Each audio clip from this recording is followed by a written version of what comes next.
Tastes great, less filling. Tastes great, less filling. Now, depending how old you are, you know exactly what I'm talking about. And if you're a little younger, you might look it up on YouTube. Leadership versus management. Tastes great, less filling. Wally, what the hell are you talking about?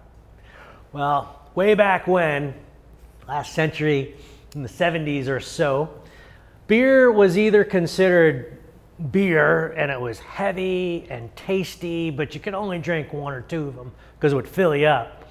Or there was what was considered light beer, but it was really, some would argue, just colored water. Why bother? Some people would still argue that, but hang with me. And then light beer from Miller came along. They were the first light beer, and they had an advertising campaign. And it was, tastes great, less filling, addressing the classic and traditional objections to light beer.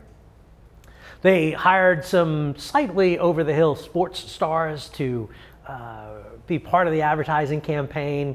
And in fact, Advertising Age magazine characterized this as one of the top 100 ad campaigns of the 20th century. So tastes great, less filling. What's the point? The point is that light beer from Miller, or the brewmeisters or the marketers, whoever you want to give credit to, took these two mutually exclusive concepts of great taste and less filling and put them together in one beer. Well, were they successful? How many light beers are there now? I mean, everybody's got one. And some of you are on a lifelong campaign to try every single one. I'm right there with you. So two mutually exclusive concepts of great taste and less filling. These two things really don't go together. So, leadership and management. Really, they're two mutually exclusive concepts because leadership is about change for better results. It says, hey, we need to do things differently so that we can have better results. Sounds good? I get it. Management is about consistency for better results. Let's keep on keeping on. Let's not change anything. And if we maintain what we've done, we will have better results. Change for better results. Consistency for better results. Tastes great, less filling. These are two mutually exclusive concepts. How can I have change and how can I have consistency and still have better results? And really, it's kind of a trick question. It's not leadership or management. It's leadership and management. And you need to be doing both. I get it. This is Build with Leaders. But you can't do leadership until you do managementship kind of stuff. So we're going to talk about both of those things right now. This comes from a guy by the name of John Kotter out of Harvard. And he's written a lot on leadership, of course, but this concept of change and consistency is one of the ones that he came up with. Now, when we think about leadership, it's often about behaviors. It's about what people do, kind of how they do things. Often we talk effectiveness, and when we mean soft solutions for the leader, I don't mean easy, but soft-edged, not quantifiable, in that sarcastic, touchy-feely kind of stuff. Whereas management, we get into the hard-edged structures and efficiencies, etc. Like, I can't really measure morale. I mean, I can do a survey, but it's an indirect measure of morale where I can hold a cost report, right? That's a hard-edged thing. So leadership and management, efficiency, effectiveness, change, consistency, soft, hard, etc. So planning, organizing, and controlling are the functions of management. In fact, as I put those words out there and as you read them, you think, okay, planning and budgeting, organizing and staffing, controlling and problem solving, this is what I do every single day. Whether you're a foreman, superintendent, PM, PX, VP, P, whatever. This management stuff comes fairly easily. It comes by necessity. Look, I can't build a construction project if I don't have a budget. I need to do a regular plan, short intervals plan with milestones, etc. So, man, I can't even be in business without that stuff. So the planning and budgeting stuff comes fairly regularly, fairly easily.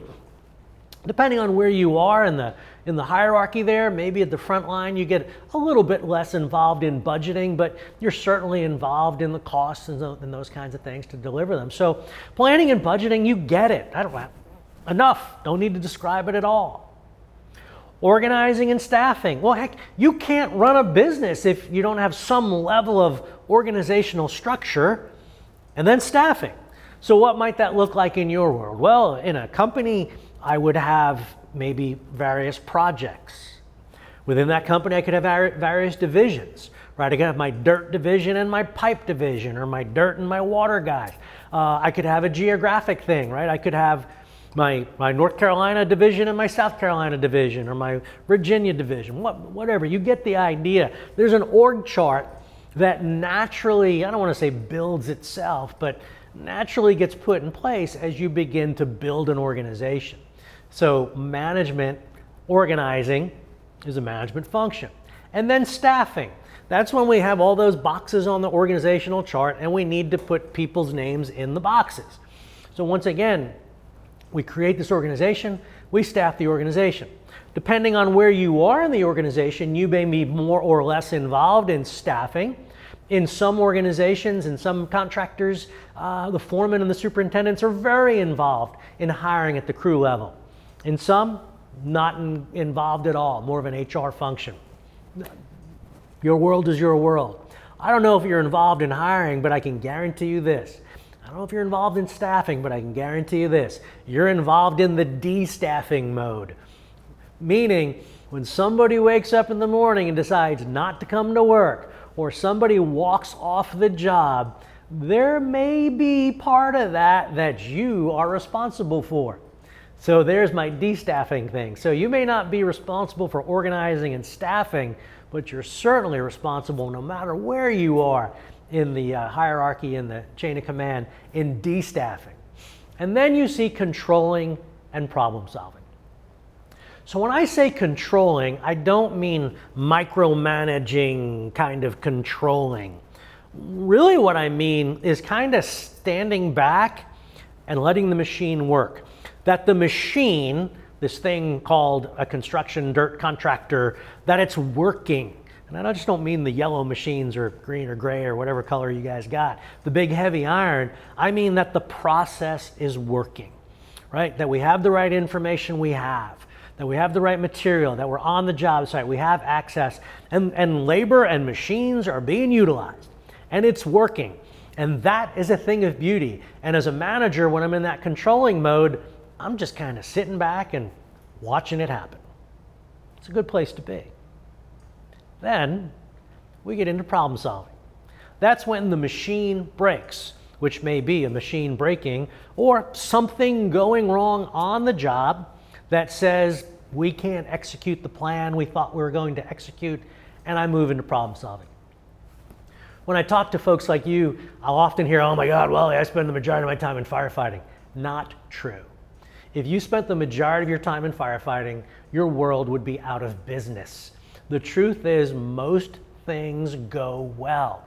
Most of the plans you put in place, most of the times on a job site, things go well. When things go well, yeah, you know, life is good. When things go bad, that's when you got to step up and when you got to get to work. And that's why that stuff is more memorable to us, and we think we spend all our time in firefighting. Truth is, if you're watching this, the majority of things go well on your job sites. If they didn't, you'd be out of business. So we look at those things of planning, organizing, controlling, and we get it, right? It comes naturally to us. We can talk about this environment of construction and say there's probably is more time spent in problem solving though, because if you think about a factory, whatever factory, right? And Six Sigma, which says what, 99.9999% accuracy, right? We put stuff, raw materials, in the front door of the factory. It's in a controlled environment. We've got machines doing the work. We've got measurement along the way, every step along the way, that we're able to produce in our manufacturing facilities a very high quality product, push it out the back door at an incredibly high rate. Problem solving, there isn't as much there. Construction, we work in a variable environment, in a variable medium with variable people. In other words, we work outside in dirt with people who can be moody. So yeah, there's probably going to be more problem solving, but still, there's a lot going well. Like I said though, you see this and you see planning, organizing, controlling, and you read the words and you get it. Like, okay, yeah, we do that.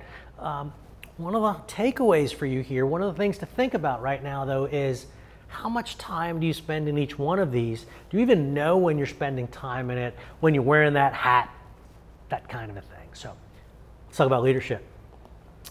Again, with Cotter, we talk about setting direction, aligning people, and motivating and inspiring, and you're like, what the heck is that?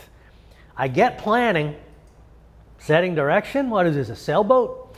Right? I get organizing and staffing, but aligning, I align my car.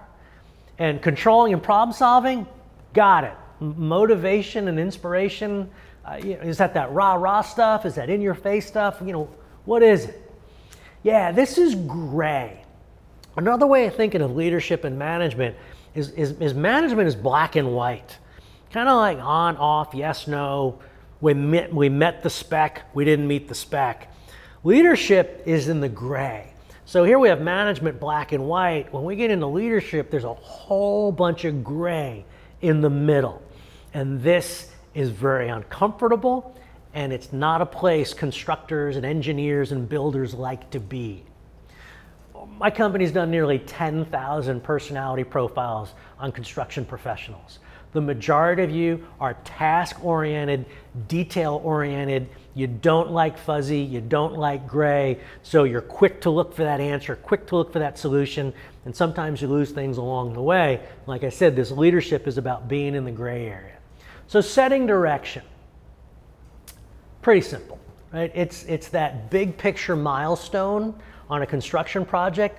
Let's just say I'm sitting at my house in Raleigh, North Carolina, and I say I'm going to go to California. Well, I've set direction. The plan then is, am I going to fly, am I going to drive? If I drive, what highway am I going to take? And putting all those parts and pieces in place to accomplish the direction. So remember I talked about leadership and management being not arch enemies, but mutual allies, intimate allies. It's not leadership or management, it's leadership and management. So we set direction, but then I need a plan to get there. By the way, at the field level, one of the best direction setting and planning tools you have is a daily huddle. Talking about aligning now. All right, think about your truck when it's out of alignment. So here we are, we're driving down the road, down the interstate. The truck is out of alignment. What happens?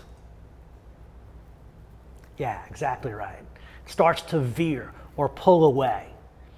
What happens to the vehicle? Well, it's turning away from the direction. What happens to you? Well, God, I'm fighting it back. I'm getting tired. And then what happens to the tires? Well, they wear because there's increased friction. So when our vehicle is out of alignment, there's more friction. Friction creates heat. Heat wears things down. It wears you down. But go back to that highway thing. So I'm going down the highway. Let's just say it's a long, straight stretch. And we say, well, while it's out of alignment, it veers away from the intended direction. You can't have alignment without direction. This is one of the key things, right? So I have to align to something, right? So I can align to project milestones, and there are other things that we align to, values, and some of those things we'll talk about here in a little bit. Another way to think about it, one of my favorite ones, is what's the difference between a laser beam and a light bulb? Well, focus, some people would say. And yeah, that's absolutely right. And a laser beam is a monochromatic collimated beam of electrons moving at the same frequency and amplitude. Yeah, focus. Right, so the electrons or photons or whatever the hell they are come off the light bulb and just diffuse into our environment, and it illuminates, and that's great. Whereas the laser beam, you know, again, is focused, narrow, can cut, can burn, could kill, etc. So when you think of your crew, when you think of your team, when you think of your company, are all your people incandescent or are they laser? And some of you are thinking, I got some candles, right? But that's what we mean by alignment. So I can't have alignment if I don't have direction. Now, motivating and inspiring. Motivating is creating the atmosphere where people buy into the direction and align to the direction. It's far better to get people to motivate themselves and align themselves than for you to have to stand over them and enforce discipline and that kind of a thing. Inspiration, it's a good word, but it's not a great word because some of you, sorry, are not inspirational. You're introverts. You love to build things. Change, this is about inspiring others. You inspiring others maybe by being inspirational, but more so by being passionate. If you care about what you do, I may care too. If you don't care about what you do, I won't. So leadership and management, and these things go together, right? So again, I set the direction. I create a plan. I organize and staff. Now I have to align towards that. And then I get people motivated to implement the plan and get the machine working and being willing to make the change when things don't go well. So not a trick question, but you have leadership and management. What hats are you wearing at any given time? Another important consideration here is that leadership and management shift over time. So at the crew level, frontline leader, foreman kind of place, probably about 80% of your time is in management, truthfully. Planning, organizing, controlling, right? You're right there at the work. But there's a component, 20%-ish, that is in that setting direction, aligning, and motivating, inspiring place. The higher I go up in the chain of command, the more that shifts. Shouldn't be a straight line like 20/80. It should actually shift where as I get to the executive level, theoretically, we would see a shift to about 80% leadership and about 20% management. Now that would be in a larger organization, one with C-level people, you know, CEOs, COOs kind of folks. So you got to kind of right size this for your organization where you are in that chain of command.